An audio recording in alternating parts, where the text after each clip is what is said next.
누가복음 16장을 읽었습니다. 자, 우리는 15장에서 하나님의 나라에 들어갈 사람들에 대한 이야기를 했습니다.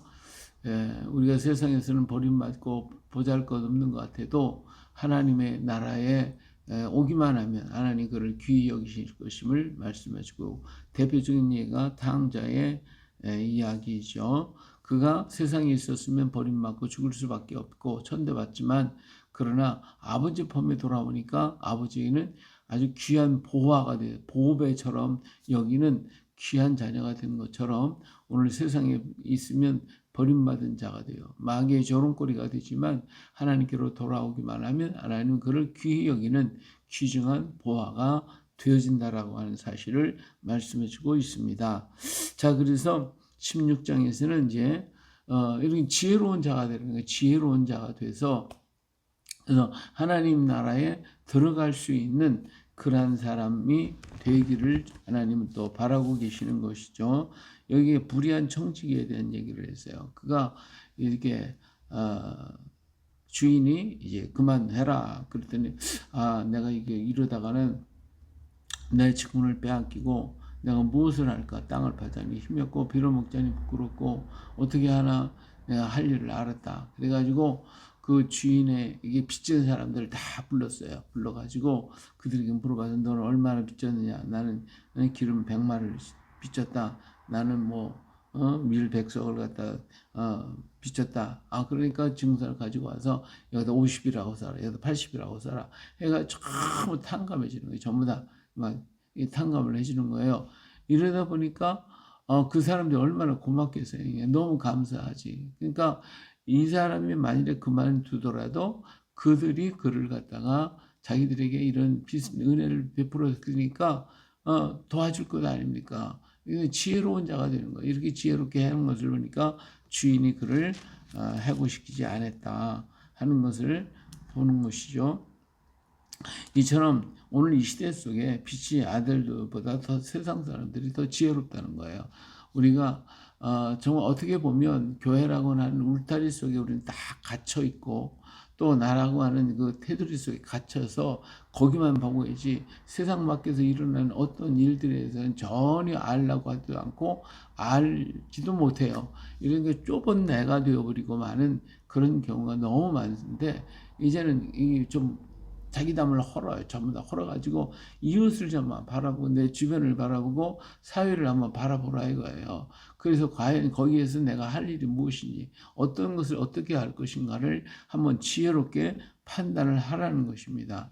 그래서 우리의 영역을 넓혀가야지, 항상 자꾸만 내가 담장을 쏘고 더 높이 쌓으면 그런 세상을 모르고 어떻게 돌아가는지 무슨 일을 해야 할지 내가 모르다 결국은 내가 내 감옥에 갇혀버리고 말게 될 것입니다.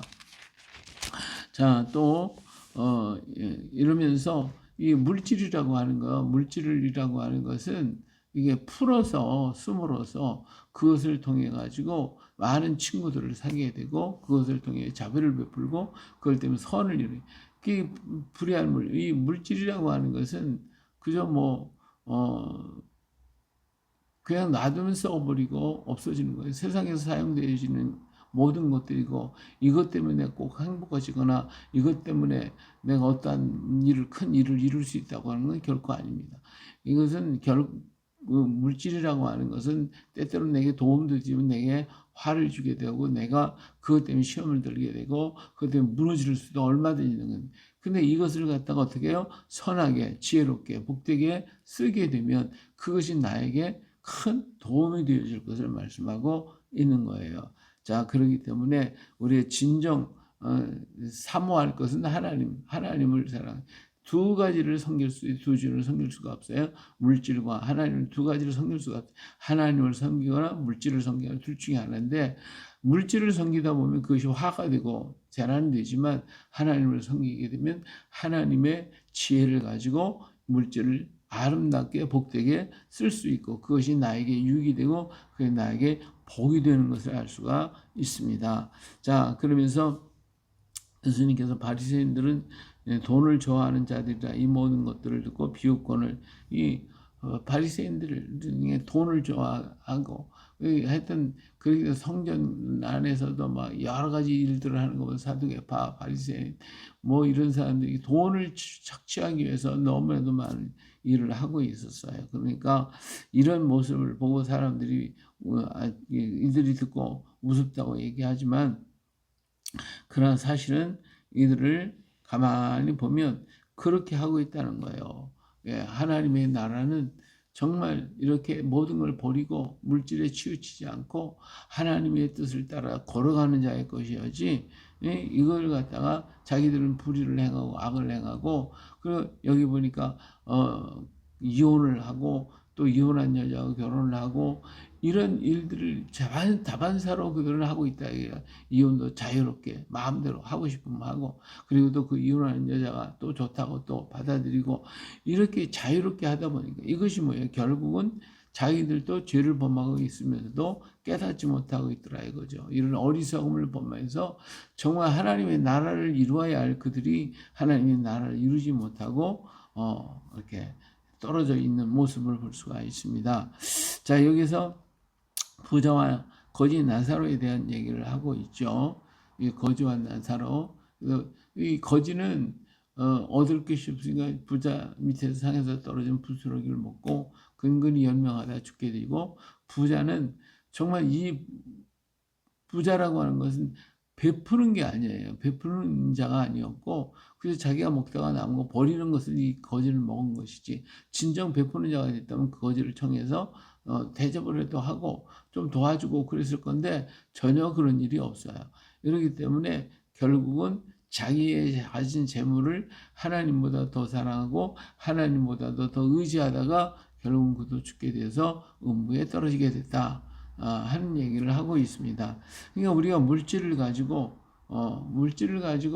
우리가 이 땅에서 호의호식하고 잘 먹고 잘 살고 이게 중요한 게 아니라 물질을 어떻게 풀어서 어떻게 쓰게 되느냐, 지혜로운 자가 되라는 것이죠. 성령의 인도하심, 성령의 이끄심을 따라서 복되게 사용하게 되면 그 물질이 나에게 화를 주는 게 아니라 오히려 나에게 좋은 복으로 갚아주는 거예요. 나에게 다시 또 온다 이거예요. 내가 하나를 베풀었으면 2개, 3개가 내게 올 것이고 10개가 내게 오게 되는 거거든요.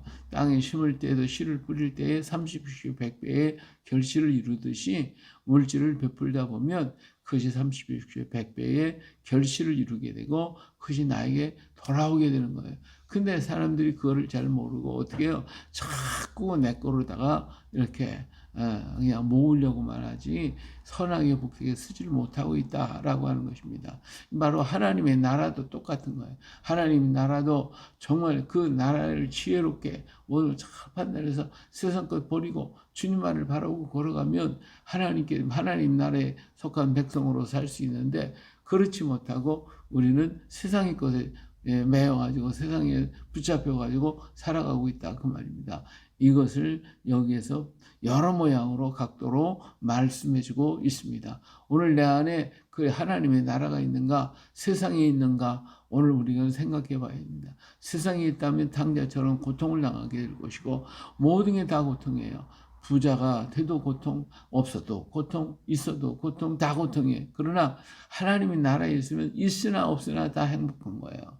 있으면 있는 거가 베푸는 게 행복한 것이고, 없으면 없는 대로 하나님께 선을 이루실 것이며 하나님의 도우심을 받고 살아가게 되니까 감사하고, 이 모든 게 모두가 다 하나님 은혜 속의 기쁨과 감사가 넘쳐나게 되지만, 그러나 세상에 있으면 그렇지 못하다. 이게 지혜로운 자가 되라. 지혜로운 하나님 나를 선택할 거냐 세상을 선택할 거냐, 내가 어느 자리에 있을 것인가를 내가 지혜롭게 판단해서 정말 하나님의 뜻 가운데 주님을 바라보며 걸어가는 우리가 되어야 되겠죠. 이래서 성령의 도움받고 성령의 이끌을 받고 성령의 지혜와 명철함을 얻어서 우리가 이 땅에 살아가는 동안에 날마다 승리하는 새 역사, 그리고 아름다운 역사를 만들어가는 오늘 우리 모두가 되시기를 예수님의 이름으로 축복합니다. 할렐루야.